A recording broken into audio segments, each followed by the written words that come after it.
उसका काम ज्यादातर बाहर का है। जितने टाइम हम लोग साथ रहे, हम रहते थे साथ में, बट वो बाहर तो जाता ही था ना,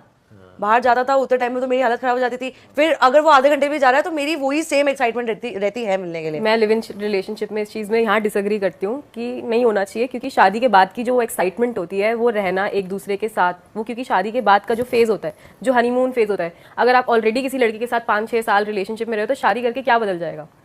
सो मेरे हिसाब से लिव इन रिलेशनशिप अच्छा भी होता है, उसमें आप एक मैच्योरिटी अटेन करते हो, एक लड़का और लड़की एक दूसरे के बारे में जानते हैं, क्योंकि अगर लड़का एक प्यार में होता है तो उससे सिंपल क्रीचर कोई होता नहीं है। सिंपल सी बात है बहुत, मतलब अगर कोई लड़का प्यार में है किसी लड़की के साथ, उसको ऐसे बोल दे लड़की या वैसे बोल दे मेरी ये फरमाइश पूरी कर दो, मेरी वो कर दो, वो करता है, वो अपनी तरफ से एफर्ट करता है। उस चीज़ को लड़की का काम है प्रेज करना, तो वो भी करती है, वो कुछ टाइम तक चलता है, लेकिन चीज़ें इतना ज़्यादा इंटॉक्सिकेट हो जाती है क्योंकि आपके ऊपर फैमिली का कोई प्रेशर नहीं है, आप एक लिव इन रिलेशनशिप में हो, तो आप या तो घर मैक्सिमम तो लिव इन रिलेशनशिप झूठ से बनते हैं, मतलब खुद पे एक प्रेशर झूठ बोला जाता है ना घर पे कि हाँ भाई हम, हाँ घर वाले कहाँ मान रहे हैं, घर वाले कहाँ मानेंगे। तो अगर आपको कहीं चीज किसी रिलेशनशिप को एक झूठ से स्टार्ट करना पड़ता है तो मेरे को नहीं लगता कि वो चीज आपकी बहुत ज्यादा सक्सेसफुल होगी। साथ रहे, हम रहते थे साथ में, बट वो बाहर तो जाता ही था ना,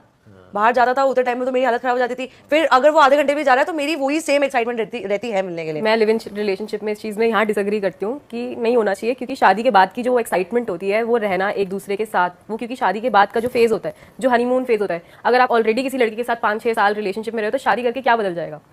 सो मेरे हिसाब से लिव इन रिलेशनशिप अच्छा भी होता है, उसमें आप एक मैच्योरिटी अटेन करते हो, एक लड़का और लड़की एक दूसरे के बारे में जानते हैं, क्योंकि अगर लड़का एक प्यार में होता है तो उससे सिंपल क्रीचर कोई होता नहीं है। सिंपल सी बात है बहुत, मतलब अगर कोई लड़का प्यार में है किसी लड़की के साथ, उसको ऐसे बोल दे लड़की या वैसे बोल दे मेरी ये फरमाइश पूरी कर दो, मेरी वो कर दो, वो करता है, वो अपनी तरफ से एफर्ट करता है। उस चीज़ को लड़की का काम है प्रेज करना, तो वो भी करती है, वो कुछ टाइम तक चलता है, लेकिन चीज़ें इतना ज़्यादा इंटॉक्सिकेट हो जाती है क्योंकि आपके ऊपर फैमिली का कोई प्रेशर नहीं है, आप एक लिव इन रिलेशनशिप में हो, तो आप या तो घर मैक्सिमम तो लिव इन रिलेशनशिप झूठ से बनते हैं, मतलब खुद पे एक प्रेशर झूठ बोला जाता है ना घर पे कि हाँ भाई हम, हाँ घर वाले कहाँ मान रहे हैं, घर वाले कहाँ मानेंगे। तो अगर आपको कहीं चीज किसी रिलेशनशिप को एक झूठ से स्टार्ट करना पड़ता है तो मेरे को नहीं लगता कि वो चीज़ आपकी बहुत ज़्यादा सक्सेसफुल होगी।